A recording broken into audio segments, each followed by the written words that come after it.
السلام عليكم ورحمة الله وبركاته.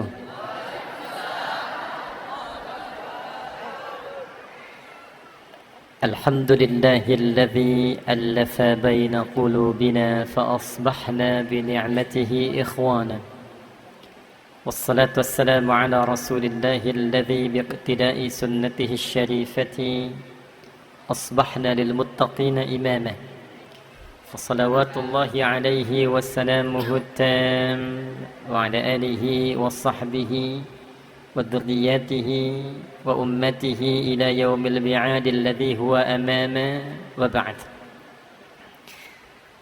Yang kita hormati, kita muliakan tuan rumah Masjid Nasional Al-Akbar. Yang kita hormati, kita muliakan guru kita Kiai Haji Saleh Ibrahim beserta juga panitia dari Wafa. Mudah-mudahan ahli Quran yang dididik, disiapkan dan para pengajarnya mendapat keberkahan dari Al-Quran seperti yang dijanjikan oleh Nabi SAW. Dan janji ini diviralkan oleh Al-Imam Al-Bukhari. Imam Al-Bukhari menerima hadis ini dari Hajjaj bin Minhal. Hajjaj bin Minhal menerima dari Syu'bah. Syu'bah menerima dari Sa'ad bin Ubaidah. Sa'ad bin Ubaidah menerima dari Abu Abdurrahman As-Sulami. Abu Abdurrahman As-Sulami menerima dari Uthman bin Affan. Uthman bin Affan radhiyallahu taala anhu menerima dari Nabi Muhammad sallallahu alaihi wasallam bin Abdullah bin Abdul Muttalib bin Hashim bin Abdul Manaf bin Qusay bin Murrah bin Kilab bin Ka'ab bin Ghalib bin Fihr bin Malik bin Nadar bin Kinana bin Khuzaimah bin Mudrika bin Ilyas bin Nizar bin Mudar bin Ma'ad bin Adnan bin Addi bin Adri bin Muqawwam bin Nahur bin Tarikh bin Ya'rub bin Yasjub bin Nabit bin Ismail alaihissalam bin Ibrahim alaihissalam bin Azar bin Nahur bin Abir bin Kinan bin Fakhshad bin Sam bin Nuh alaihissalam bin Mihlail Matusyala bin Kinan bin Anwas bin Thith bin Adam alaihissalam. Faqala Rasulullah sallallahu alaihi wasallam, khairukum man ta'allama al-Qur'ana wa 'allamah. Yang terbaik di antara kalian, kata Nabi. Jadi kalau ada orang jujur, nah ini di antara yang terbaik dari yang jujur itu. Kalau ada orang pintar, nah ini di antara yang terbaik dari yang pintar itu. Kalau ada orang sukses, nah ini yang terbaik dari yang sukses itu. Siapa mereka? Man ta'allamal Qur'an. Ialah orang yang belajar Al-Quran dengan sungguh-sungguh. Karena itu Nabi tidak menggunakan kata darasa. Darasa itu asalnya pelajaran dasar. Tempatnya disebut madrasah. Karena itu SD disebut madrasah ibtidaiyah. Ya, sekolah dasar yang diberikan pelajaran-pelajaran dasar. Kalau dia sudah menggunakan bentuk sungguh-sungguh, serius, dan yang dikajinya pokok ilmu, maka turunan kata ilmunya ditarik, menggunakan ta untuk menunjukkan kesungguhan, pakai tasydid sebelum akhir untuk menunjukkan semangat berlipat karena tidak mudah melakukannya. Maka berubah menjadi ta'allama yata'allamu. Jadi yang pertama, hadis ini ingin mengatakan Quran itu mengantarkan pada kesuksesan. Jadi tidak ada orang belajar Quran yang tidak sukses, itu nggak ada. Silahkan cek.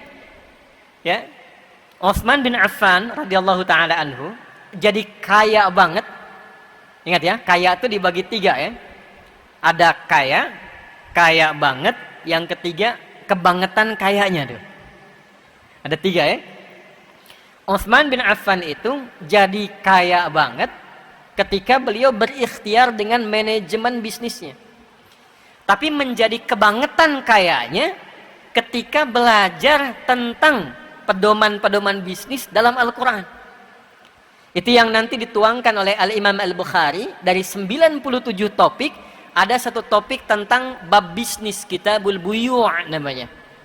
Jadi ketika belajar Al-Quran, dipahamkan oleh Nabi, berubah, bertransformasi. Dagang tetap dagang, tapi asetnya meningkat itu. Dari yang kaya menjadi kebangetan kayanya. Saking kebangetan kayanya, itu asetnya sekarang masih ada dan dialih fungsikan menjadi hotel. Jadi kalau Anda ya nanti insya Allah punya rezeki ya umrah, mudah-mudahan yang belum disegerakan ya. Nah, tidak cukup dengan amin, nabung loh ya. Nabung. Itu kalau sampai Madinah, biasanya kita belok dulu dari belakang. Sekarang ada hotel, warnanya itu krem ya, tinggi bangunannya. Itu dituliskan jelas Waqaf Utsman bin Affan radhiyallahu taala anhu. Wakafnya Sayyidina Utsman bin Affan. Sampai sekarang masih ada. Abdurrahman bin Auf itu dari yang tadinya kaya masuk Islam, kemudian maaf sekali ya, diambil semua, dirampas kekayaannya oleh orang-orang Quraisy pada masa itu. Lalu dibiarkan beliau untuk hijrah. Sengaja tidak dieksekusi untuk menunjukkan pesan, nih kalau masuk Islam resikonya begini. Kehilangan harta, kehilangan bahkan semua yang melekat di tubuh, mesti jalan lebih dari 400 kilo, belum tentu selamat. Tapi konsisten dengan hijrahnya, belajar kemudian secara profesional dengan Nabi, dibimbing oleh Rasulullah, setelah belajar dari Al-Quran, itu melahirkan transformasi kekayaan. Saya pernah hitung waktu kajian ilmiah untuk mendapatkan honoris causa itu. Jadi diminta membuat tulisan ilmiah, diuji oleh hampir 15 profesor. Yang saya uji itu transformasi sahabat ketika belajar dari isi Al-Quran. Abdurrahman bin Auf radhiyallahu ta'ala anhu itu sampai menghasilkan aset dalam hidupnya. Kalau dikonversi sekarang, jumlahnya kurang lebih 72.000 triliun. Orang kaya sekarang Jeff Bezos, ada Elon Musk, itu baru kisaran 3.000 sampai 4.000 triliun. Jadi pebisnis belajar dari Quran makin sukses. Siapa yang kenal Ali bin Abi Thalib sebelum masuk Islam? Abu Hurairah, Salman Al-Farisi. Tapi setelah belajar dari Al-Quran, ilmunya makin nambah. Antum kalau buka kitab Al-Jawahir, ada tafsir besar. Ya, itu ada 7 jilid besar. Karya Syekh Tantawi Al-Jauhari. Buka jilid terakhir itu ada kuis. Di kuis itu bukan tebak-tebakan biasa. Tapi kuis yang diabadikan dari kisah sejarah, pengalaman nyata, sampai di dalamnya ada hitungan matematika dari Al-Quran yang berhasil diselesaikan oleh sahabat Ali bin Abi Thalib dengan pendekatan Al-Quran. Orang taunya sahabat Ali bin Abi Thalib karamahullahu wajhah itu cuma ahli balaghah, gitu kan? Padahal beliau tuh ahli Quran, ahli tafsir, ahli balaghah, ahli matematika. Suami istri satu kali mengadu kepada beliau, "Ya Amirul Mukminin," kata suaminya, "tolong hukum rajam istri saya." Kenapa? Karena dia berzina. Kamu menyaksikan? Tidak. Ada saksi? Tidak. Tahu dari mana zina? Masa kami nikah, ini hamil baru 6 bulan sudah mau lahiran. 6 bulan sudah lahiran. Ditanya pada istrinya, "Apakah engkau berzina?" "Tidak ya Amirul Mukminin." "Yakin?" "Yakin." "Mau sumpah?" "Iya." Kata Ali bin Abi Thalib radhiyallahu ta'ala anhu, "Shadaqat hiya." Benar istrimu, dia enggak bohong. Tapi kan baru 6 bulan ya Amirul Mukminin. Apa kata Ali bin Abi Thalib? "Alam tasma' qaulallahi ta'ala?" Apakah engkau tidak menyimak firman Allah Subhanahu wa taala? Maka dibacakan Quran surah Al-Ahqaf di ayat ke-15. "Wa wassaynal insana biwalidayhi ihsana" sampai ke kalimat "wa hamluhu wa fisaluhu 30 syahra." Mengandung dan menyapih, 30 bulan. Dan tidakkah engkau menyimak firman Allah di Quran surah Luqman, surah 31 ayat 14, dibuka dengan kalimat yang sama. "Wa wassaynal insana biwalidayhi ihsana, hamalathu ummuhu wahnan 'ala wahn, wa fisaluhu fi 'amain." Kan di surat Luqman menyapih, memberikan ASI sampai disapih, amain, 2 tahun. Bukankah 2 tahun itu 24 bulan? Di surah Al-Ahqaf ayat 15, mengandung dan menyapih itu 30 bulan. Kalau 30 bulan kurangi 24 bulan berapa? 6 bulan ya Amirul Mukminin. Itulah yang dimaksud kelahiran prematur, kata Ali bin Abi Thalib. Jadi ngaji Quran itu bikin pintar. Nggak ada orang yang ngaji Quran yang nggak pintar, itu nggak ada. Riset terbaru di London. Tahu London? Tuh lampu merah sonoan dikit tuh. Riset terbaru di London, itu dokter yang temukan. Menyimpulkan orang yang ahli Quran, belajar Qurannya benar, apalagi hafal Quran dengan benar, itu kecerdasannya meningkat 3 kali lipat dibanding orang biasa. Risetnya sederhana.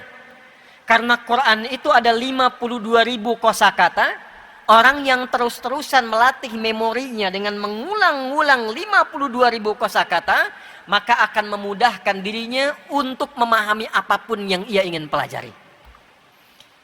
Riset membuktikan kalau ingin menguasai bahasa, hafalkan 3.000 aja kosakatanya. Anda ingin bahasa Inggris dikuasai, hafalkan 3.000 kosakata, itu sudah bisa berbicara dengan lancar.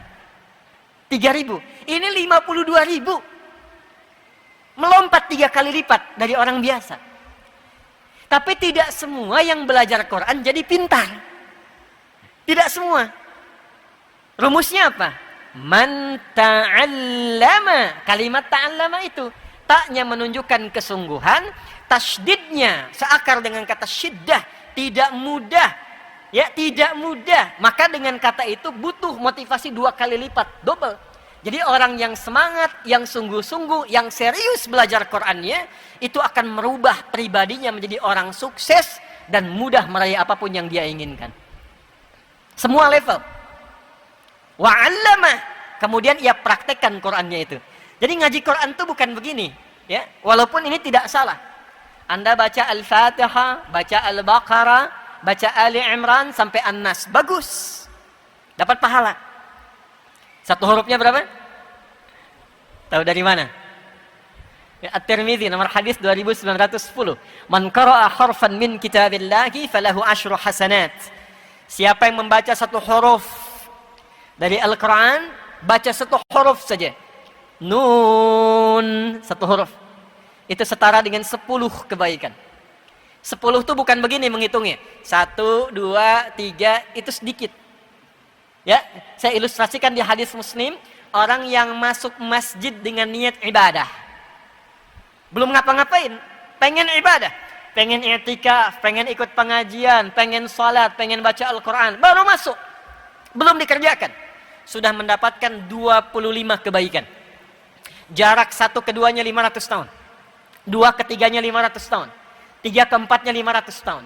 Jadi kalau kita baca Al-Quran, 1 huruf dapat 10, itu 1 ke 2-nya ilustrasinya 500 tahun kebaikan kita dapatkan. Nah ukuran itu nanti diperlihatkannya saat akan wafat. Ya, di akhirat baru dikumpulkan, itu yang kita sebut dengan pahala namanya. Ajrun. Ajrun itu ukurannya 1 ke 2, 2 ke 3, 3 ke 4, 500 tahun kebaikan. Jadi kalau ada orang sehari nggak ngaji, itu rugi. Rugi. Apalagi kalau salahnya banyak. Ya? Apalagi kalau salahnya banyak. Solehnya sedikit, salahnya banyak, cita-citanya surga Firdaus. Ya, sesurga dengan Nabi lagi, kan? Nih contohnya nih, siapa yang pengen masuk surga Firdaus? Boleh angkat tangan. Baik. Yang pengen sesurga dengan Nabi boleh angkat tangan. Baik, turunkan. Yang salahnya banyak boleh angkat tangan.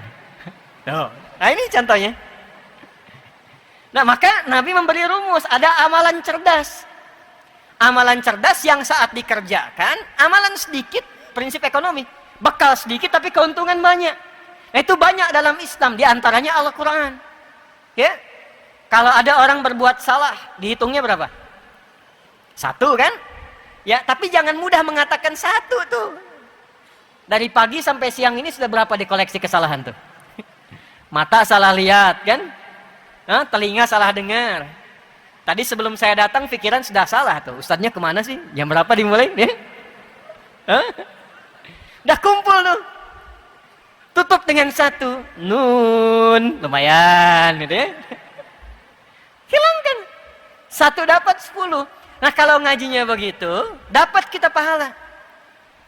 Tapi isi Quran, fungsi Quran sebagai hudan tidak kita rasakan. Akhirnya Al-Quran hanya menjadi ayat yang tertuliskan di mushaf, terdengar suaranya lewat bacaan. Yasin, terdengar, tertulis di mushaf. Alif Lam Mim, tertulis di mushaf, terdengar lewat suara. Ya, dapat pahala. tapi barakah Quran yang jadi hudan. Dan itu inti Quran diturunkan. Syahrul Ramadan alladzi unzila fihil Quran hudan linnas.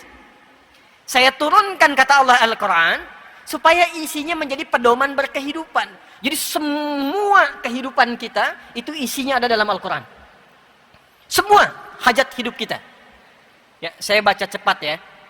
Tidak usah ditulis, saya baca cepat saja karena direkam teman-teman nanti bisa cek kembali ya. Misal saya kasih gambaran saja. Ini masih dalam kandungan. Bagaimana dalam kandungan ingin terlahir menjadi pribadi yang baik dan saleh, itu ada petunjuknya di Quran surah ke-7 ayat 189. Kemudian terlahir, amalan pertama apa bagi seorang ibu yang baru punya anak untuk memberikan ASI maksimal selama 2 tahun? Amalan pertama apa bagi suami yang baru jadi ayah dan punya anak pertama? Turun Quran surah kedua ayat 233. Sampai usia 2 tahun ke menjelang baligh, amalan pertama apa yang mendekatkan dia dengan Allah? Taat pada orang tuanya dan mengenal lingkungan dengan baik. Turun Quran surah Luqman surah 31 ayat 13 sampai ayat 19. Ketika dia mulai belajar, bagaimana belajar yang bisa memahamkan dia, sehingga dia bisa bawa pulang pemahaman itu dan mengajarkan kembali. Turun Quran surah 9 ayat 122. Bagaimana mencari tempat belajar yang saat bersamaan menguatkan pengetahuan dan meningkatkan imannya. Turun Quran di surah ke-58 ayat yang ke-11. Lalu dalam pelajaran itu dia mulai menyebar. Ya, kadang-kadang orang Surabaya ke Jakarta, ada yang ke Timur Tengah, ada yang ke Amerika, menemukan tempat baru. Bertempat yang baru, ketemu orang baru, tapi tetap menjaga sikap takwanya. Turun Quran surah 49 ayat ke-13. Kalau menemukan jodohnya di situ, bagaimana cara melamarnya? Turun Quran surah ke-4 ayat yang ke-4. Terjadi pernikahan, Quran ke-30 ayat ke-21. Tugas pertama saat menikah, Quran surah ke-4 ayat 34. Suami mulai mencari nafkah yang standar, Quran surah kedua ayat 168.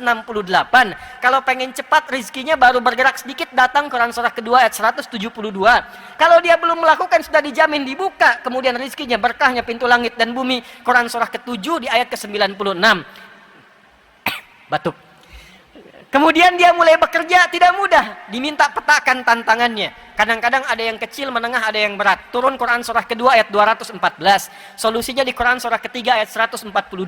Detilnya di Quran surah kedua Al-Baqarah dari ayat 155 sampai 157. Kadang-kadang ada orang ingin menyingkirkan, orang ingin menyungkurkan. Bagaimana membuka usaha tapi tanpa nyogok, tanpa suap. Kalau ada solusi dibimbing Allah, kalau ada yang jahil ditolong. Turun amalan Quran surah 17 ayat 79 sampai dengan 80. Istri merawat anak di rumah, jangan dikira mudah. Kadang-kadang dia menolak, kadang berkata, turun bimbingan Quran surah 17 ayat 23 sampai dengan ayat 27.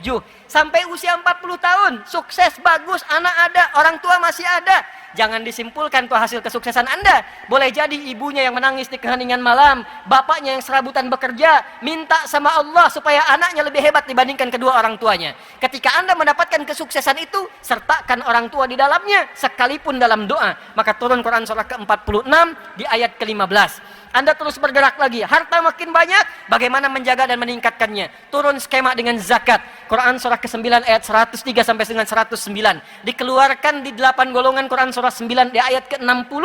Orang tua enggak dizakati, orang tua diinfaki, tapi bukan cuma orang tua, ada 5 golongan. Spesifik Quran surah kedua ayat 215. Yang umum Quran surah kedua ayat 261 sampai dengan ayat 264. Naik lagi sampai sepuh, sampai kemudian berada dalam kondisi seperti kecil kembali, seperti bayi kembali, muncul masa pikunnya. Petunjuknya Quran surah 22 ayat yang kelima. Sampai kemudian menjelang sakaratul mautnya. Bagaimana sakaratul maut yang indah ketika nafas, kemudian kedatangan maut. Quran surah ketiga ayat 185. Diutus malaikat membawa maut. Quran surah ke-32 ayat 11. Maka menghadapi itu, hadapi yang tenang, dipanggil dalam keadaan tenang, mendapatkan ridha Allah dalam keadaan tenang. Rumusnya Quran surah 89 ayat 27 sampai dengan ayat ke-30. Maka dia menyiapkan kurikulum sampai alam kuburnya. Disiapkan saat hidupnya bagaimana alam kubur itu bisa nikmat. Bukan cuma dunianya, rumahnya megah, mobilnya mewah, tapi alam kubur nggak disiapkan. Maka turun kurikulum alam kubur. Quran surah kedua ayat 153, 154. Quran detilnya Quran surah ketiga dari ayat ke-169 sampai dengan ayat ke-171. Lalu disiapkan sampai kiamat turun satu surah ke-75. Kemudian disiapkan surganya. Dari sekarang kita siapkan. Dari 8 pintu surga petakan. Yang pengen surga Firdaus, Quran surah ke-23 ayat 1 sampai dengan 9. Yang di taman surga, Quran surah 51 ayat 15 sampai 23. Yang surga biasa, yang penting masuk surga deh. Yang penting masuk surga. Quran surah kedua ayat ke-25. Yang nggak masuk ke surga tapi terancam neraka, maaf, seringan-ringannya itu membakar semua tubuh sampai sekulit-kulitnya. Satu harinya sama dengan 1000 tahun, satu detiknya sama dengan 48 hari. Quran surah keempat ayat 56. Yang paling dahsyat itu adalah neraka jahanam. Hati-hati, pelajari perilakunya, jangan sampai masuk ke situ. Siapa kualifikasinya? Turun Quran surah keempat ayat 140. Yang belum ke surga tapi tidak ke neraka, di tengah-tengah, 50-50, soleh 50%, salah 50%. Maka ditempatkan di tempat yang tinggi, bisa mengamati surga, takut mendengar jeritan orang neraka. Tempat tinggi yang bisa mengamati sekitarannya disebut dengan A'raf. Maka turun Quran surah ke-7 Al-A'raf dari ayat 46 sampai dengan ayat 49-nya. Ada semua? Apa yang nggak ada? Makanya zaman Nabi dari pelaku kriminal, itu kriminal betul tuh. Ya, sifatnya disebut jahlun, orangnya disebut jahilun. Sifat ketemu orang disebut jahiliyah. Jadi mereka itu perfeksionis dalam perbuatan kriminal. Kalau ada zina, zina yang paling perfect itu zinanya jahiliyah. Kalau ada pembegal, pembegal yang paling komplit jahiliyah. Sekampung begal semua. Sekampung. Ghifari itu kampung begal. Jadi kalau ada yang namanya Al-Ghifari, itu keturunan kampung begal. Tapi nanti jadi ilmu sanad, ada sanadnya. Ya, itu Jundub bin Junada, pimpinan begal, masuk Islam, belajar Quran, jadi dai. Preman pensiun tuh itu tuh hadisnya tuh. Itu jadi dai, balik ke kampungnya Ghifar, dakwah di kampung, masuk Islam sekampung. Madinah heboh, dak dikduk datang, sekampung begal masuk Islam. Cuman karena satu orang yang kenal Quran, Jundub bin Junada. Untuk mengabadikan peristiwa itu, disamarkan namanya Jundub bin Junada, diambil kunyahnya Abu Dzar, diviralkan nama tempatnya Ghifar. Rumusnya tambah al di depannya, i di ujungnya. Kita punya ahli hadis dari Padang, Musnid Dunya, Syekh Yasin Al-Padangi, Syekh Nawawi Al-Bantani, Syekh Mahfud At-Termasi. Ya, ini Ustaz Saleh Durhem, Kiai Saleh Durhem dari Surabaya. Ya, Kiai Saleh Durhem Al-Surabayai, Al-Maduri. Ya, ini Al-Ghifari. Jadi beliau ingin mengatakan begini, saya dulu pemimpin begal, saya dulu kriminal, tapi Quran merubah saya sekarang jadi orang baik. Merubah saya jadi orang baik. Jadi sekalipun belum sukses, ahli Quran itu pasti baik. Jadi kalau ada orang ngaji Quran nggak baik, itu pasti ada yang salah dengan cara ngajinya. Bukan Qurannya yang salah. Kalau peci nggak masuk ke kepala, jangan potong kepalanya. Pecinya perbaiki. Karena standar pertama sebelum sukses, baik dulu. Allah tuh tidak menginginkan ada orang sukses, tapi kesuksesannya tidak diisi dengan kebaikan. Orang sukses yang tidak baik pasti merusak. Sapi, makanannya rumput. Pengusaha yang pintar, sukses tapi tidak baik, itu makannya bisa aspal. Aspal yang seharusnya 15 cm, 5 cm itu. Ya? Jadi sapi masih bisa makan rumput, tapi orang sukses, pintar, nggak baik, makanannya bisa aspal. Karena itu kata Allah, orang belajar Quran sebelum diberikan kesuksesan, diberikan dulu kebaikan, sehingga dengan baik itu dia bisa mengatur semua kesuksesan yang Allah titipkan kepadanya. Itu yang dimaksud Quran surah ke-35 Fatir di ayat yang ke-32. Thumma awrasna al-kitaba alladhina istafayna min ibadina faminhum zalimun li nafsihi wa minhum muqtasid wa minhum sabiqun bil khairati biiznillah. Dzalika huwal fadlul kabir. Yang ingin saya katakan teman-teman sekalian, karena ini dibuka dengan Wafa, tempatnya di Masjid Al-Akbar, masjid yang terbesar, ya, kita berharap mudah-mudahan penyelenggaranya ahli Quran, yang datang dengan juga ahli Quran, dan kita ingin mendapatkan barakah Al-Quran. Mudah-mudahan kita dimasukkan pada golongan yang disebutkan Nabi Muhammad SAW tadi sebagai ahli Quran yang baik. Ini mukaddimahnya. Ini baru mukaddimah, kita belum mulai itu. Baik. Sekarang kita masuk pada intinya. Sekarang hari apa? Jumat. Tahu apa artinya Jumat? Yang tahu boleh angkat tangan. 1 juta. 5 juta. Ya. Apa artinya Jumat? Kalau salah antum harus menghafal Quran sampai selesai. Huh? Ya, ada yang lain? Berkumpul. Ada yang lain? Kumpul. Umroh. Ada yang lain? Waktu habis. Udah. Jumat dulu belum ada. Saya ulangi. Jumat dulu belum ada. Sebelum Nabi Muhammad SAW diutus, nama Jumat itu tidak ada.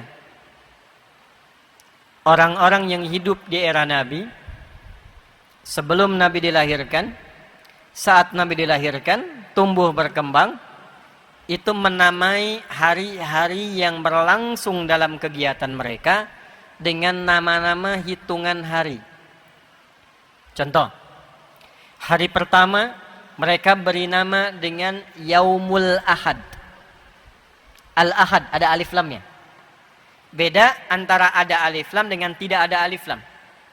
Jadi ada wahid, ada ahad, ada al-ahad, beda. Kalau wahid satu, tapi ada yang kedua. Kalau ingin menjadikan satu saja dengan kata wahid mesti disifati. Misal, Allah misalnya kan, kita ingin sifati dengan sifat yang esa, tapi ingin dilekatkan dengan kata wahid. Wahidnya nggak boleh berdiri sendiri. Mesti diturunkan namanya, lekatkan dengan kata wahid. Maka turun ayat, wa ilahukum ilahu wahid. Tapi kalau kita ingin jadikan satu-satunya, nggak ada yang lain, maka jadikan katanya dengan nama ahad, tanpa alif lam. Maka turun Quran surah 112, Qul huwallahu ahad. Satu-satunya, tidak ada duanya. Tapi kalau kita ingin katakan ini satu yang spesial, tapi nanti ada yang berikutnya, tambahkan alif lam. Maka menjadi al-ahad. Yaumul ahad, hari yang pertama. Kedua, mereka beri nama dengan Yaumul Isnain, hari yang kedua. Diserap ke dalam bahasa Indonesia menjadi hari Senin. Dulu hari pertama pun yang kita kenal itu Ahad. Yaumul Ahad. Setelah kedatangan Portugis tahun 1511, datang Portugis lewat Selat Malaka, maka diperkenalkanlah nama Minggu dari kata Domingo. Nanti lain waktu kita bahas ya, supaya tidak terlampau lama di pembahasan itu. Ahad, Al-Ahad, kemudian Isnin, hari ketiga diberi nama dengan Yaumul Thulatha dari kata Thalathah. Diserap ke dalam bahasa Indonesia hari Selasa. Keempat, Yaumul Arbi'ah dari kata Arba'ah. Diserap ke dalam bahasa Indonesia hari Rabu. Kelima, Yaumul Khamis dari kata Khamsah. Diserap ke dalam bahasa Indonesia hari Kamis. Keenam, itu tidak menggunakan bilangan lagi. Kalau mau konsisten harusnya Yaumus Sittah atau Yaumus Sadis. Hari ketujuhnya balik ke bilangan lagi, Yaumus Sabt dari kata Sab'ah. Disingkat jadi Sabat, diserap ke dalam bahasa Indonesia menjadi hari Sabtu. Yang keenam, itu mereka beri nama dengan Yaumul Arubah. Hari apa? Yaumul Arubah. Kenapa diberi nama dengan Yaumul Arubah? Satu, mereka lihat Yahudi punya kumpul-kumpul Sabtu. Nasrani punya kumpul-kumpul Yaumul Ahad, Minggu. Maka orang Arab pada masa itu membuat kesepakatan kumpul di parlemen mereka yang nanti umrah atau haji. Kalau Anda nanti lihat depan Masjidil Haram, depannya ada Zam-Zam yang besar itu, Grand Zam-Zam, ya, hotel besar, di atasnya ada jam. Samping sebelah kiri dari situ, itu nyebrang sedikit ada hotel Hilton yang lama, yang warnanya kayak krem merah itu ya. Nah itu di Hotel Hilton, kalau naik ke atas sedikit, eskalator sedikit naik, belok ke kanan, itu ada musalla, itu rumahnya Abu Bakar As-Siddiq. Depannya persis ada tempat wudhu, ada toilet, depannya lagi, nah itulah parlemen Quraisy ada di situ. Kumpulnya di situ. Maka mereka rapat, mereka gambarkan kita mesti punya hari kumpul-kumpul untuk membanggakan diri sebagai bagian dari orang Arab. Untuk menjalin persatuan dan kasih sayang, maka diberi nama Yaumul Arubah atau Yaumur Rahmah. Hari kumpul-kumpul, hari berbangga diri sebagai orang Arab, hari saling memperhatikan. Maka sepakat mereka, kalau weekend Yaumul Arubah ini kumpul, dipilihlah pusat-pusat hiburan. Diberi nama dengan aswaq, Suq Uqadh, Suq Dumatul Jandal. Dan pusat hiburan yang paling elit itu terletak di Jabal Qubais. Ini saya kalau ilustrasikan takutnya nggak terlalu terlihat ya. Saya coba gambarkan, mau nggak saya tuliskan begini tuh, ya, supaya tahu petanya ya. Bismillah. Maaf saya berdiri ya. Izin start. Oke. Belakang kelihatan ini? Hah? Nah, iya memang belum saya tulis kan. Nanti kalau saya tulis baru kelihatan ya. Itu ada screen nanti ya, dilihat saja. Saya gambarkan dari sini saja. Ini yang Zamzam, Grand Zamzam maksudnya, hotel besar. Ini atasnya ada jam besar itu ya. Tadi ke sini ada jalan. Ini ada Hotel Hilton di sini. Ini yang depannya ini nanti ada toilet, tempat wudhu. Ini yang kedua di sini ada kipas angin di atasnya. Ini yang parlemen Quraisy yang ini. Samping Grand Zamzam ada hotel lama namanya Sofwa. Samping sininya toilet. Ini ke arah belakang ke Mahbas Al-Jin sini. Termasuk ke arah Jabal Nur, Bukit Cahaya yang ada Gua Hira ya, arahnya dari sini, termasuk Ummul Qura ke sana. Seberang di sini persis Hotel Sofwa, jalan seberangnya ada bukit besar. Yang ada istana raja sekarang di atasnya. Ya, nanti kalau sudah umrah atau haji, teman-teman bisa lihat tuh. Langsung lihat nengok ke samping ada istana raja, bukit besar begini nih. Ini yang disebut Jabal Qubais namanya. Ini bukit elit. Di atas bukit ini siapa yang menduduki ada di atasnya, ini menunjukkan dia penguasa jazirahnya. Nabi Muhammad SAW ketika beliau mengumumkan peristiwa Isra Mi'raj itu naik ke atas bukit ini untuk memberikan kesan sekarang akan ada perubahan. Semua orang-orang parlemen kalau mau naik ngasih pengumuman naiknya ke sini. Sekarang kerajaan Saudi Arabia, kenapa bangun istana di sini? Untuk menunjukkan sebuah pesan bahwa wilayah itu dikuasai, dipimpin oleh dinasti ini. Saudi. Paham sampai sini? Nah ini bukit elit. Bukit elit. Kalau Anda keluar dari sini, ya mau umrah dari Sofwa atau Zamzam, belok kanan ke sini. Nanti di bawah bukit ini, di sini istana, di sini ketika masuk sebelah kanan ada pos security. Ada CCTV warna putih satu ke sini. Depannya pintu 26, terus sampai ujung sini, ya. Ini di sini ada kipas angin, saya udah hitung ada 35 kipas angin sampai ujung. Udah saya hitung, kalau nambah 36 berarti nambah 1, ya. Sampai ujung sini.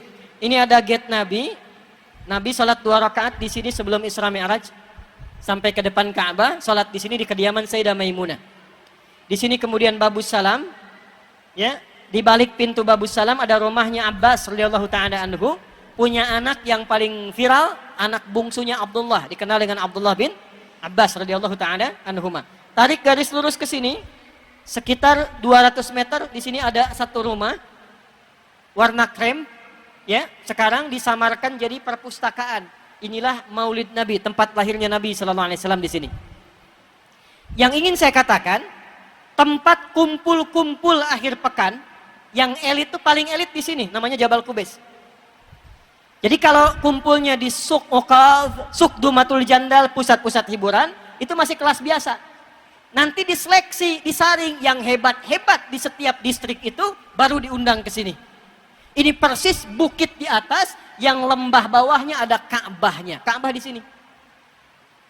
Maka di sini akan dipertandingkan 4 golongan utama yang mereka akan bekerja keras dalam sepekan. Jadi ini yang melahirkan konsep jahiliyah, berangkat gelap, pulang gelap, kerja lagi, kerja keras, hanya untuk berfoya-foya akhir pekan saja.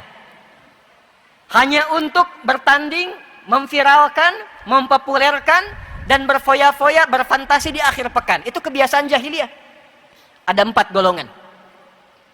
1, namanya tajir. Apa namanya? Jamaknya tujar. Bu, tajir itu bukan orang kaya. Tajir itu pedagang. Dulu yang kaya itu pedagang. Makanya saking kayanya disebutlah profesinya. Ini pedagang. Maksudnya apa? Kalau pengen kaya, dagang, bukan nyolong. Kalau pengen kaya, bisnis, bukan korupsi. Maka golongan tujar ini, mereka keluar dari yaumul ahad sampai yaumul khamis, mengumpulkan harta sebanyak-banyaknya untuk dipertandingkan jumlah kekayaannya dalam hari pertemuan yaumul arubah di bukit ini. Nanti ada waktu-waktu mereka merantau. Ada ke Syam, sekarang 4 negara. Libanon, Syria, Yordania, dan Palestina. Ada ke Yaman. Diabadikan kegiatan mereka di surat Quraisy. Li'ilafi Quraisy. Ilafihim rihlatasy syita'i was. Itu golongan 1. Golongan 2, ada syair. Pujangga. Jamaknya syu'ara. Jadi dari daerah-daerah, distrik-distrik. Ini daerah A, daerah B, kecamatan A, kecamatan B, desa A, desa B. Itu para pujangganya selama 5 hari, mereka berusaha mengumpulkan lirik-lirik untuk diseleksi yang paling hebat, nanti akan dipertandingkan di puncak Jabal Qubais ini. Bikin lirik. Nanti cara mereka mengumpulkan lirik dan syair itu diabadikan dalam satu surat dengan namanya, surah ke-26, surah Asy-Syu'ara. Dari ayat 224 sampai akhirnya itu. Ya. Asy-Syu'ara yattabi'uhumul ghawun. Alam tara annahum fi kulli wadin yahimun. Pernahkah Anda dengar tentang kisah para pujangga di era jahiliyah yang mereka datang ke lembah-lembah mencari inspirasi untuk membawa lirik-lirik saja? Untuk apa? Nanti dipertandingkan di bukit ini. Yang ketiga, ada golongan kahin. Jamaknya kuhan, dukun. Jadi kalau sekarang ada dukun, itu ketinggalan, telat. Karena 15 abad yang lalu sudah ada dukun, dan nanti menariknya ketika Quran turun, dukun-dukun itu pada tobat. Ya, dukun-dukun pada tobat. Tapi sebelum Quran turun, tuh dukun tuh viral, strata ketiga di kalangan jahiliyah. Selama 5 hari, dari yaumul ahad sampai yaumul khamis, sampai hari Kamis, itu dukun-dukun kompak membikin mantra-mantra, jimat-jimat, nanti yang paling efektif dipertandingkan di sini, diangkat jadi pemuka dukun, ya, pimpinan dukun seluruh wilayah Arab. 4, sahir. Tukang sihir, tukang santet. Ini tukang santet sudah ada di era Nabi sallallahu alaihi wasallam, dan itu jasanya dipakai baik oleh para pengusaha ataupun para penguasa. Jadi nanti kalau ada pengusaha ingin mengalahkan lawannya, tapi tak bisa secara normal, disewa tukang santet, sahir. Termasuk ketika ingin mengalahkan satu tokoh yang sulit dikalahkan secara normal, disewa tukang sihir. Sehingga nanti turun, terutama 2 surah terakhir, Al-Falaq dan An-Nas. 4 golongan ini yang paling utama berlomba di era jahiliyah. Kumpul di Jabal Qubais. Yang paling kaya jadi golongan penentu.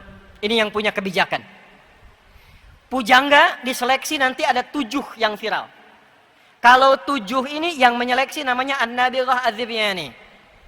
Nanti kalau dia dapat 7 golongan, 7 orang terhebat, maka puisinya, syairnya akan ditulis dengan tinta emas, ditempel di dinding Ka'bah.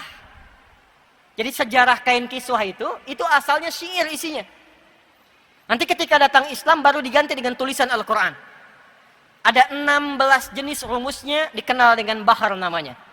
Ya, tawil. Tawilun lahulunal bukhuri fadailu fa'ulun mafa'ilun fa'ulun mafa'ilu. Kifa nabki min dzikra habibin wa manzili bisaktili wa bainad dakhuli fahawmali. Rajas, mustaf'ilun mustaf'ilun mustaf'ilun mustaf'ilun mustaf'ilun mustaf'ilun sautus safiril bulbuli hayya qalbi thamili al-ma'u wa zahru ma'a zahri lahzul muqali fa anta ya sayyidali wa sayyidi wa maulali fakam tayammuni ghazayyilun uqayqali qataftuhu min wajnatin min fi'li hadha ar-rajuli faqala la la la faqad ghada muharwili wa wal walad wali wailali faqultu la tuwalwili fabayyinul lu'lu'ali qalat lahu hina kadha in radidul muqali kahatan kakailali tabtabuli. Coba ulangi. Ada madid mufa'alatun fa'ilatun tala'al badru min faniyatil. Nah itu asalnya dari syair. Rumusnya 16 disebut dengan bahar namanya.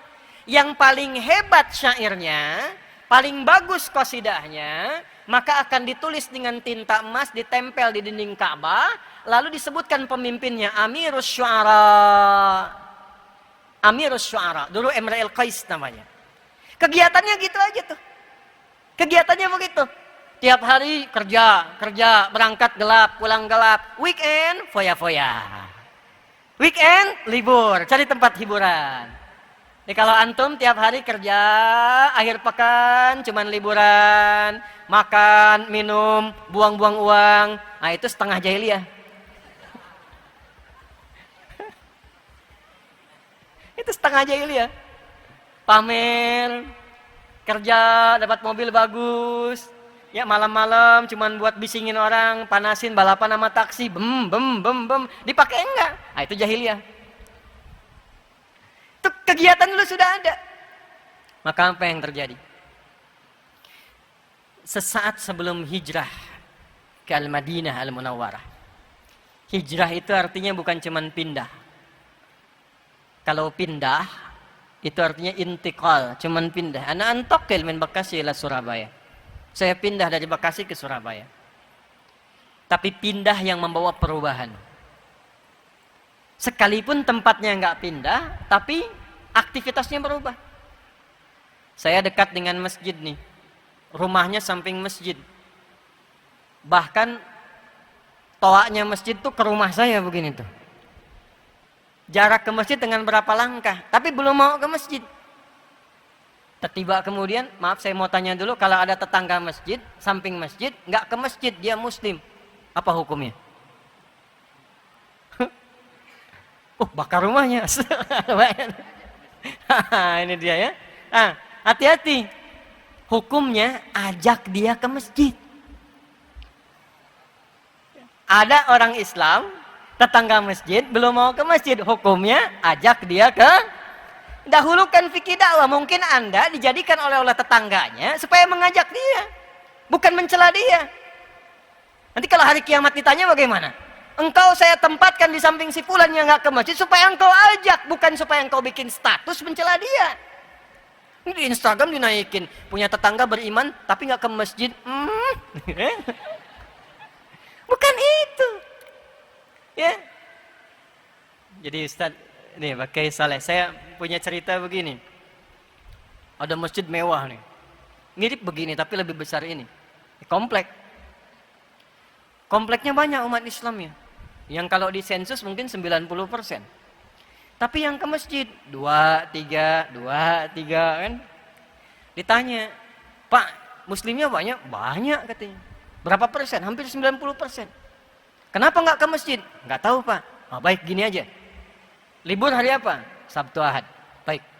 Nanti hari Sabtu subuh, Jumatnya kita beli buah. Subuh kita ke masjid. Nggak apa-apa bertiga begini nggak apa-apa. Nanti dari masjid kita datengin satu dulu tetangga bawa buah. Datengin. Assalamualaikum, waalaikumsalam. Pak Ustadz, Pak, ada iya. Dari mana? Dari masjid. Ya. Antum tuh tadi nggak kelihatan, kami kira sakit tadi tuh nggak ke masjid. Nih bawa buah nih. Itu nggak diminta, zuhurnya ke masjid. Ya, jadi kalau tetangga belum ke masjid, ya fikihnya fikih dakwah dipraktekkan pertama kali. Ajak dia ke masjid. Minimal doakan. Balik ke yang tadi, teman-teman sekalian. Jadi apa yang menarik di sini? Itu yang disebut dengan hijrah.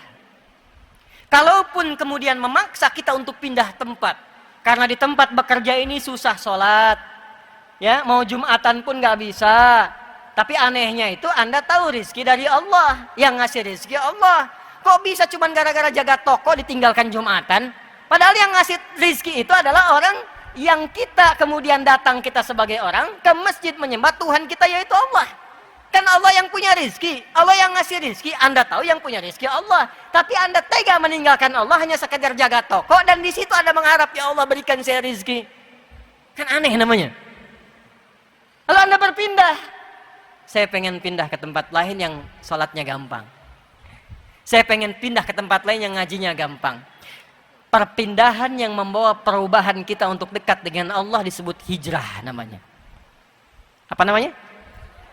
Maka Nabi diperintahkan untuk hijrah dari Mekah ke Yathrib, Al-Madinah, Al-Munawwarah untuk menunjukkan perubahan-perubahan yang menampakkan nilai keimanan yang mesti beda dengan jahiliyah. Maka apa yang pertama kali Allah perintahkan? Sesaat sebelum hijrah itu, untuk menunjukkan perbedaan orang beriman dengan orang yang belum beriman, turunlah Quran surah ke-62 ayat 9 itu. Ya ayyuhalladzina amanu idza nudiya lis-salati min yaumil jumu'ah fas'au ila dzikrillah. Perhatikan baik-baik. Dengan turunnya ayat ini, yang disapa orang beriman, Allah menginginkan ada perubahan pada diri orang beriman untuk membedakan dengan imannya dengan orang-orang jahiliyah yang belum beriman. Apa bedanya nih?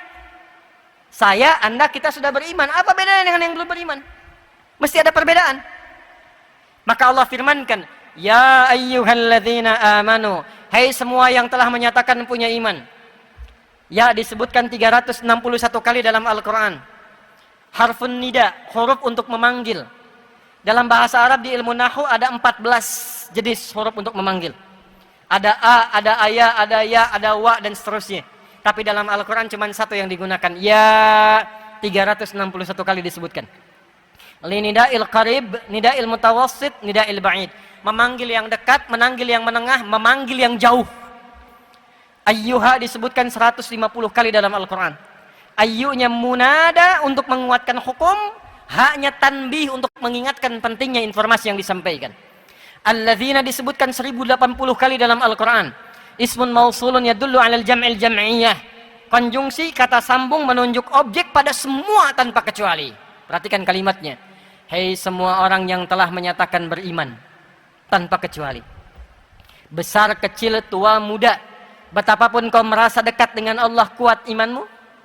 Atau menengah imannya, standar? Atau lemah imannya sehingga merasa jauh dari Allah? Ya, subuh jam berapa di sini? Hah? 3.40, 3.41, 4.30 terjadi perbedaan pendapat? Ya, karena berasal dari jauh-jauh ya. Baik, ambil misalnya standar lah 3.44 bisa dengan qomat. Allahu Akbar, Allahu Akbar. 344. Dipanggil langsung datang. Allahu Akbar, Allahu Akbar. Dipanggil ingat ya Allah sudah adzan. Siap-siap wudu, siap salat. Itu imannya iman standar. Kuat tidak, lemah tidak. Iman standar, belum kuat. Anda kerja jam 7, datang jam 7. Standar tidak? Standar. Kerja jam 7, datang jam 6, itu hebat namanya. Di atas standar. Dipanggil jam 3.44, datang jam 3.04. Sebelum dipanggil sudah datang, itu iman kuat namanya. Subuhnya 3.44, jam 3 sudah bangun. Dia tidak hadir saat adzan, tapi dia menunggu sampai adzan tiba, supaya subuhnya khusyuk, dia warming up dulu dengan tahajud. Itu iman kuat. Jadi kalau dipanggil 3.44 datang, itu iman standar. 3.44 dipanggil, 4.43 baru sadar. Itu iman lemah. Iman lemah. Tapi Allah memanggil dengan huruf yang sama, yang penting punya iman. Hei semua yang telah beriman, perhatikan cara menerjemahkannya. Aku tidak peduli apakah imanmu itu dalam keadaan lemah, ataukah imanmu standar, ataukah imanmu kuat. Aku berikan satu amalan yang dengan amalan itu kalau dikerjakan dengan benar, yang lemah menjadi kuat, yang standar semakin menguat, yang kuat semakin dekat dengan Allah Subhanahu wa taala. Sekaligus iman itu akan membuktikan keberadaan dia yang membedakan antara orang beriman dengan orang yang belum beriman. Apa bedanya? Idza nudiya lis-salati min yaumil jumu'ah. Dari sejak itu berubahlah nama Yaumul Arubah menjadi Yaumul Jum'ah. Itu asalnya. Dulu nggak ada, hari Jumat tuh nggak ada. Jumat itu turun namanya sesaat sebelum hijrah. Berubah dari Yaumul Arubah jadi Yaumul Jum'ah. Arubah itu cuman kumpul-kumpul, datang, rame-rame pulang. Yang kaya tetap kaya, yang miskin tetap miskin. Dirubah. Yang beriman tidak begitu. Nggak dilarang kumpul. Kalau bisa kumpulnya lebih banyak lagi. Kalau bisa jangan dari satu tempat, banyakin tempat A, tempat B, kumpul. Tempat kumpulnya disebut dengan jami, akarnya sama. Makanya sering ditambahkan masjid jami. Jami itu tempat mengumpulkan yang banyak. Yang datang al-mujtama al-islami, masyarakat Islam yang banyak. Waktu kumpulnya, momentum kumpulnya disebut dengan Jum'ah. Apa itu Jum'ah? Jum'ah itu satu, datang kumpul. Dua, saling mengenali di antara yang kumpul. Ta'aruf. Tiga, saling mengisi di antara yang kumpul.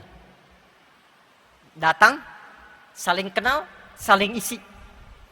Saling bersinergi. Itulah Jumat. Jadi Jumat itu bukan begini. Datang, dengar khutbah, kadang-kadang ngantuk. Ada yang tertidur. Ada yang bikin khutbah tambahan. Kemudian sholat 2 rakaat dan pulang. Itu bukan Jumat namanya. Itu cuma kumpul-kumpul aja. Jumat itu datang, kenali siapa yang datang, duduk, samping kanan Anda siapa, kiri Anda siapa, belakang Anda siapa, depan Anda siapa. Masjidnya sekarang Al-Akbar, Masya Allah, masjidnya besar, ruang utamanya sudah 4.000 orang, bikin database-nya. Dari mana yang datang ini? Kumpulkan database-nya, dipersaudarakan satu dengan yang lainnya. Tidak ada satupun yang datang ke Masjid Nabi di hari Jumat kecuali mengenal di antara mereka siapa yang ada satu dengan yang lainnya. Termasuk yang dari luar kota. Ya. Ada orang dari Gotofan, namanya Sulek. Datang ke Madinah. Begitu masuk langsung duduk. Orang Madinah tahu semua. Kalau masuk ke masjid, pengen i'tikaf walaupun sebentar, sholat dulu 2 rakaat baru duduk. Beliau ini masuk langsung duduk. Nabi sedang khutbah.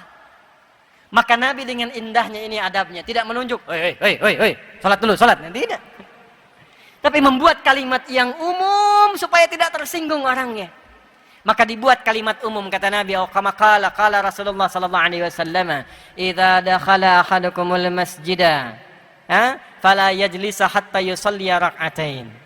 Jika ada seseorang ingin masuk ke dalam masjid, ya, di riwayat lain wa arada an ya'takifa, dan dia berniat untuk duduk walau sejenak, maka jangan langsung duduk kecuali salat dulu 2 rakaat.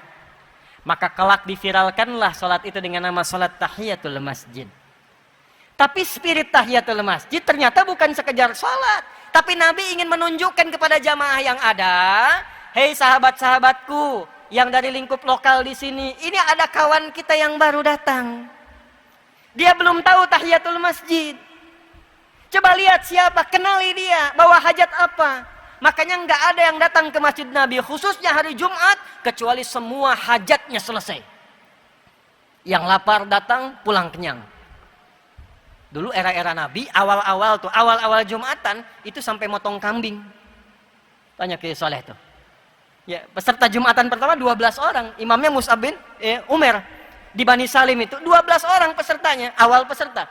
Yang dipimpin Nabi 40 orang, itu selesai Jumat potong kambing dulu. Untuk mengakrabkan diri satu dengan yang lainnya. Ya. Abah dari mana? Dari sini. Bapak dari mana? Dari sini. Ngobrol, kenalan, kenal. Rakat itu yang disebut ukhuwah namanya. Ya. Al-Akbar nggak usah potong kambing. Jamaahnya yang kompak. Di sini siapa yang punya restoran? Yang punya rumah makan? Ya, yang punya pabrik minum? Yang punya botol-botol itu? Kumpulkan samping ini sehingga orang merasakan gembira ketika datang Jumat. Ini hari raya ya akhi. Ini Id kita setiap pekan ya ukhti. Datang gembira ke Jumat. Yang punya profesi A, profesi B datang persaudarakan. Dan semua orang di zaman Nabi rebutan. Allahu Akbar, datang seorang. Kata Nabi SAW, siapa yang hendak menjamunya, semua angkat tangan. Semua angkat tangan. Dan qadar Allah yang pertama ngangkat itu ternyata yang paling miskin di antara mereka. Masih ngangkat tangan. Kata Nabi, fulan kau duluan jadi tamumu. Itu dengan gembira digandeng ke rumahnya. Ya busra, ya busra, ya busra. Kama qala, kabar gembira, kabar gembira. Datang ke rumah istri nanya, ada apa bang? Ada pahala? Jawabnya pahala. Ya, padahal mungkin yang datang Pak Karno, Pak Sueb gitu kan. Ada pahala katanya. Begitu disebut pahala, senangnya luar biasa. Gimana stok dapur? Alhamdulillah. Ada beberapa suap buat anak kita. Buat anak kita. Mah, pahala datang, surga lebih utama. Tugas mama tidurkan anak-anak, tugas papa nyiapkan hidangan, biarkan kita menikmati pahala malam ini, tamu kita menikmati hidangan di malam hari ini. Dia ambil kemudian persiapannya, dibentangkan di mejanya, sampai kemudian tersisa kita 13 menit lagi menuju asar. Apa yang terjadi?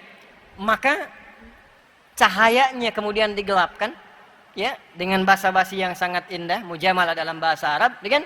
Diberikan piring berisi makanan kepada tamunya, sementara tuan rumah itu hanya pura-pura makan untuk membunyikan saja. Serumah nahan lapar, istri menenangkan kemudian anaknya, ibu menenangkan anaknya, tidur mereka dalam keadaan lapar, yang suami kemudian gembira menemani dengan lapar, yang tamu makan sampai lahap. Besoknya keluarga ini viral dan diapresiasi, bahkan dimuliakan oleh Allah dengan turunnya Quran surah 59 ayat 9 sampai 10 itu. Wa yu'thiruna 'ala anfusihim walau kana bihim khasasah. Itulah Jumat. Jadi orang nggak punya aja sampai bawa, Pak. Antum misalnya punya kebun, cuman ada ubi, itu kalau spirit Jumat cuman bawa ubi hanya untuk Jumat jadi pahala. Mana ayatnya sekarang? Mana Jumatnya? Mana hadisnya? Mana Islamnya? Mana imannya? Itu bedanya iman dengan yang belum beriman. Yang belum beriman kumpul, ya kumpul banyak. Stadion kumpul. Tarame kumpul nih. Pasar kumpul. Tapi kumpulnya beriman itu selalu ada manfaatnya. Jangan sampai kumpul nggak kenal dengan siapa yang kumpul. Setelah itu persaudarakan. Betapa indah kalau ada dokter kemudian Jumatan. Ada pasien yang nggak punya biaya ke rumah sakit. Bertemu dengan dokter, Masjid Al-Akbar punya database-nya. Dokter sekian yang muslim datang Jumatan ke Al-Akbar. Allahu Akbar, yang sakit nggak harus ke rumah sakit. Di Masjid Al-Akbar pengobatan atau konsultasi gratis pada dokter. Silahkan dokter di sini. Yang belum punya pekerjaan, ini pengusaha-pengusaha yang punya pekerjaan, konsultasi. Yang punya utang, lunasin. Itu kumpul bareng, ikut sama-sama, itulah Jumat. Itu spirit Jumat yang berlaku di era Nabi. Kita kehilangan itu sekarang. Kita kehilangan itu. Bayangkan kalau hadisnya dipakai. Ya, saya alaikum zamanun kama qala Rasulullah SAW, akan datang satu masa. Masa ini unik, ini hadis. Tandanya taqarrubuz zaman, di masa itu waktu akan cepat sekali berlalu. Setahun kayak sebulan. Sebulan kayak sepekan, sepekan kayak sehari, sehari kayak sekilatan. Sudah terasa belum sekarang? Kayaknya baru kemarin saya ke Surabaya ya, ternyata sudah setahun kan? Terasa sekali. Nah, ada waktunya ketika itu tiba, terjadilah percepatan digitalisasi. Taqarrubul aswaq, pasar mudah diakses kata Nabi. Dulu Anda berangkat pakai angkot, pakai ojek, sekarang klik datang barangnya. Sudah terjadi sekarang?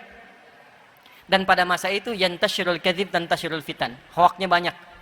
Hoaxnya banyak, manipulasinya banyak, propagandanya banyak, penipuannya banyak, dan bahkan karena digitalnya itu berkembang, penipuannya pun online-nya banyak.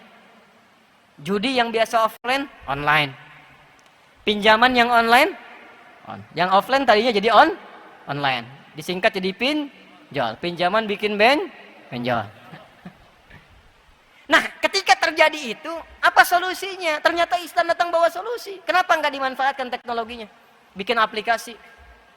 Ini kan kita di Surabaya, tapi nggak semua yang ada di sini orang Surabaya semua kan? Ya, yang dari Perak mana? Tuh, ada yang dari Madura, tuh, Sidoarjo, tuh, ya, mana lagi?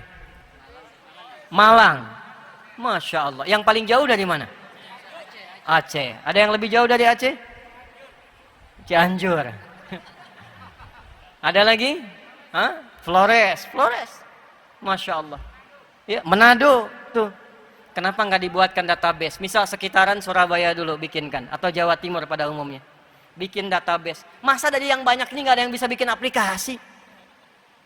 Bikin di situ, cantumkan di situ daftar kita itu, teman-teman kita. Yang jualan beras, yang jualan baju, yang jualan hasil tani, yang jualan hasil kebun, bikin aplikasinya. Nanti orang Surabaya yang perlu baju, tinggal klik beli dari situ. Yang perlu hasil padi, hasil kebun, hasil tani, beli dari situ. Klik beli ke situ. Termasuk kemudian infak zakatnya kumpulkan lewat situ aplikasi. Linkkan ke setiap masjidnya. Kalau itu bisa kita bikin, bisa kita buat. Dan di Jumat kita ketemu, makmur. Zakatnya mengalir di dalam, ekonomi berputar di dalam. Bikin aplikasi misal ojek soleh tuh. Pakai fingerprint di masjid.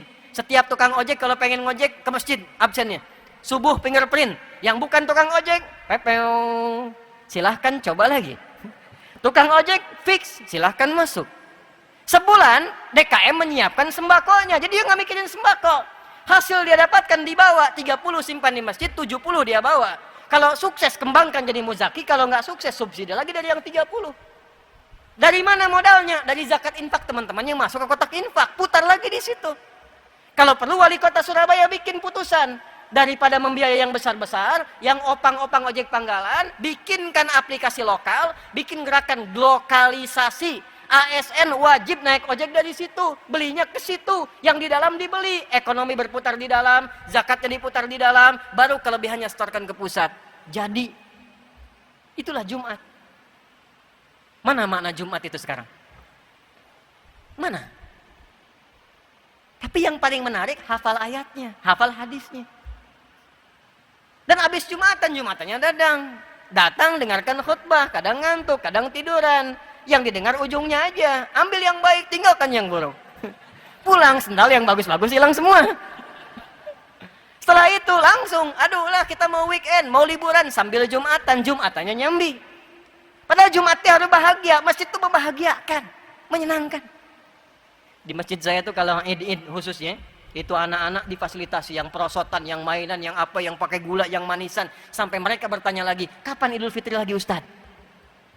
Gitu, mesti dikenal. Boleh Al-Akbar bikin perosotan Pak depan. Mainan taman untuk anak-anak. Sehingga anak-anak itu bertanya, kapan Jumatan lagi? Kapan dapat kembang gula lagi? Kapan dapat manisan lagi? Antum tuh yang punya CSR, kenapa nggak disebarkan amplop kecil kasih anak-anak? Kasih 10.000, sampai mereka nanya lagi, Om kapan Jumatan lagi? Gitu. Itulah Jumat. Itulah Yaumul Jumat. Itulah ya ayyuhalladzina amanu, orang iman begitu. Nah, jadi teman-teman sekalian, saya itu tipikal orang yang tidak menginginkan kita melakukan sesuatu, tapi tidak memahami apa yang kita kerjakan. Di Islam itu tidak pernah ada nama yang hampa makna, itu nggak ada. Semua nama ada maknanya. Salat, kenapa subuh, kenapa fajar, kenapa zuhur, kenapa asar, maghrib, isya, itu ada artinya. Ini dari takbir, gini, sampai salam, itu ada maknanya. Kenapa tangannya mengangkat begini? Kenapa kakinya itu lurus tegak menghadap kiblat sejajar dengan bahu? Itu ada artinya. Abdurrahman bin Auf jadi kebangetan kayanya, cuman paham berdiri saja. Dari berdiri dipraktekkan, jadi kaya begitu. Antum sampai salam belum kaya-kaya.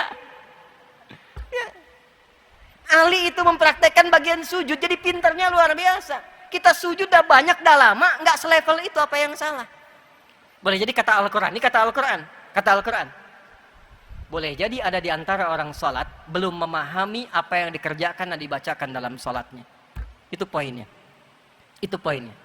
Kita tinggal 5 menit teman-teman, 14.33 itu masuk asar. Saya mau tunjukkan satu saja begini, contoh ya. Ini contoh nih.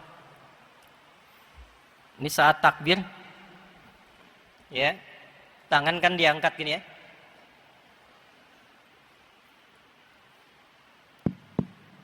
Nih, hadisnya di Al-Bukhari nomor hadis 757, hadis Muslim nomor hadis 397, rawinya sahabat Abu Hurairah radhiyallahu taala anhu, Abdurrahman bin Sakhar, pelakunya namanya Khalad bin Rafi Az-Zuraiqi. Khalad ini sholat, datang ke masjid Nabi. Lalu Nabi sedang berada di sisi lain, beliau sholat sunnah. Begitu selesai salat, thumma atan nabiyya sallallahu alaihi wasallam, mendatangi Nabi sallallahu alaihi wasallam, faqala, dan mengatakan, assalamu alayka ya Rasulullah. Assalamualaikum ya Rasulullah. Kata Nabi, irji' salli fa innaka lam tusalli. Kamu balik lagi salat karena engkau belum salat. Kurang lebih 3 kali begitu sampai dia berkata, ya Rasulullah, ma uhsinu ghairah, alimni. Ya Rasulullah, aku enggak bisa lebih baik daripada ini, tolong ajarkan aku. Maka diajarkan dari mulai wudu, idza qumta ila shalah fa asbighul wudu, dari mulai wudu sampai salam. Saya persingkat satu saja untuk menunjukkan betapa pentingnya bagian gerakan sholat. Lihat sini. Jadi begitu diangkat, hadwaman kibaihi, ini riwayat pertama di Al-Bukhari, ke sini. Riwayat An-Nasai di sini, yang dekat daun telinga. Jadi ada 2 cara, di sini, ya, di sini. Tapi apa maksudnya ini? Ini ada artinya. Kalau Anda ingin khusyuk dalam sholat, ini ada kitabnya ya, bukan ilmu takatik, ada kitabnya, ada sanadnya. Kalau Anda ingin khusyuk dalam sholat, maka buang urusan dunia ke belakang. Pasrahkan diri Anda kepada Allah, dan rasakan ini sholat mungkin terakhir yang Anda kerjakan dalam sholat. Itu yang dimaksud Al-Baqarah ayat ke-46. Alladzina yadhunnuna annahum mulaqu rabbihim wa annahum ilaihi raji'un.